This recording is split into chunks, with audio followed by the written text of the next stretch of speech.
ಶುಭೋದಯ, ಎಲ್ಲರಿಗೂ ನಮಸ್ಕಾರ. ಇಂದಿನ ಪ್ರಮುಖ ಸುದ್ದಿಗಳನ್ನು ನೋಡೋಣ.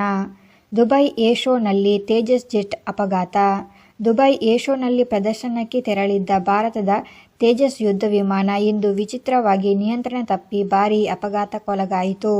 ದುರಂತದಲ್ಲಿ ಪೈಲಟ್ ವರದಿಯ ಪ್ರಕಾರ ಸ್ಥಳದಲ್ಲೇ ಮೃತಪಟ್ಟಿದ್ದಾರೆ. ಈ ಘಟನೆಗೆ ಭಾರತೀಯ ವಾಯುಸೇನೆ ತಕ್ಷಣ ಪ್ರತಿಕ್ರಿಯಿಸಿದ್ದು, ಅಪಘಾತದ ನಿಖರ ಕಾರಣ ಪತ್ತೆ ಹಚ್ಚಲು ಕೋರ್ಟ್ ಆಫ್ ಎನ್ಕ್ವೈರಿಯನ್ನು ರಚಿಸಲಾಗಿದೆ. HAL ನಿರ್ಮಿಸಿದ ತೇಜಸ್ ಭಾರತದ ಯುದ್ಧ ವಿಮಾನ ಭಾರತದ ಡಿಫೆನ್ಸಿವ್ ಏವಿಯೇಷನ್ ಸಾಮರ್ಥ್ಯವನ್ನು ವಿಶ್ವಮಟ್ಟಕ್ಕೆ ತೋರಿಸುತ್ತಿರುವ ಸಂದರ್ಭದಲ್ಲಿ ನಡೆದಿರುವ ಈ ಘಟನೆ ಗಂಭೀರ ಗಮನ ಸೆಳೆಯಿತು. IAF ಹೇಳಿಕೆಯಲ್ಲಿ ಪೈಲಟ್ ಕುಟುಂಬಕ್ಕೆ ಸಂತಾಪ ಸೂಚಿಸುವ ಜೊತೆಗೆ ತನಿಖಾ ವರದಿ ಶೀಘ್ರದಲ್ಲೇ ಬಿಡುಗಡೆ ಮಾಡಲಾಗುವುದು ಎಂದು ತಿಳಿಸಿದೆ. ಮುಂದಿನ ಸುದ್ದಿ. ಕೇಂದ್ರ ಸರ್ಕಾರ 4 ಹೊಸ ಕಾರ್ಮಿಕ ಕಾಯ್ದೆಗಳನ್ನು ಜಾರಿಗೆ ತಂದಿದೆ. ಕೇಂದ್ರ ಸರ್ಕಾರವು 29 ಹಳೆಯ ಕಾರ್ಮಿಕ ಕಾಯ್ದೆಗಳನ್ನು ವಿಲೀನಗೊಳಿಸಿ 4 ಹೊಸ ಲೇಬರ್ ಕೋಡ್ಸ್ ಜಾರಿಗೆ ತಂದಿದೆ. ಈ ಹೊಸ ನಿಯಮಗಳು ಕಾರ್ಮಿಕರಿಗೆ ಉತ್ತಮ ಭದ್ರತೆ, ಸಾಮಾಜಿಕ ಸುರಕ್ಷತೆ, ವೇತನ ಮತ್ತು ಉದ್ಯೋಗಗಳನ್ನು ಹೆಚ್ಚಿಸಲು ಸಕಾರಾತ್ಮಕ ಮಾರ್ಗವನ್ನು ಒದಗಿಸುತ್ತವೆ. ಗಿಗ್ ವರ್ಕರ್ಸ್ಗಳಿಗೂ ಕೂಡ ಕಾನೂನಾತ್ಮಕ ಮಾನ್ಯತೆಯನ್ನು ನೀಡಲಾಗಿರುತ್ತದೆ. ಮುಂದಿನ ಸುದ್ದಿ. ಗೃಹಲಕ್ಷ್ಮಿ ಯೋಜನೆ 23ನೇ ಕಂತು ಬಾಕಿ. ಗೃಹಲಕ್ಷ್ಮಿ ಯೋಜನೆಯ 23ನೇ ಕಂತು ಬಿಡುಗಡೆಯ ಬಗ್ಗೆ ಮಹಿಳಾ ಮತ್ತು ಮಕ್ಕಳ ಕಲ್ಯಾಣ ಸಚಿವೆ ಲಕ್ಷ್ಮಿ ಹೆಬ್ಬಾಳ್ಕರ್ ಅವರು ಸ್ಪಷ್ಟನೆ ನೀಡಿದ್ದಾರೆ.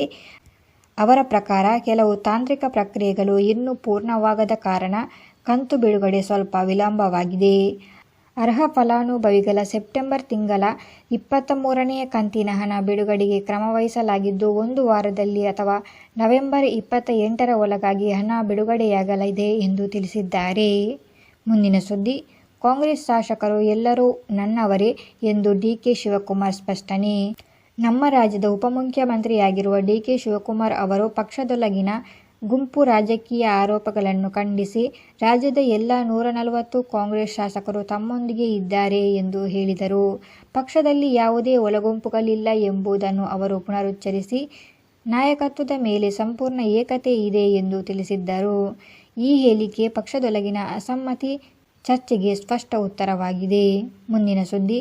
ಜೀವಾವಧಿ ಶಿಕ್ಷೆಗೆ ಗುರಿಯಾದ ಕೊಲೆ ಆರೋಪಿಗೆ ಹೈಕೋರ್ಟ್ ಷರತ್ತುಬದ್ಧ ಜಾಮೀನು. ಬೆಂಗಳೂರು ಮೈಕ್ರೋ ಲೇಔಟ್ ದೊಡ್ಡಿ ಕೊಲೆ ಪ್ರಕರಣದಲ್ಲಿ ಜೀವಾವಧಿ ಶಿಕ್ಷೆಗೆ ಗುರಿಯಾದ ಗಿರೀಶ್ ಅವರಿಗೆ ಕರ್ನಾಟಕ ಹೈಕೋರ್ಟ್ ಷರತ್ತುಬದ್ಧ ಜಾಮೀನು ಮಂಜೂರು ಮಾಡಿದೆ.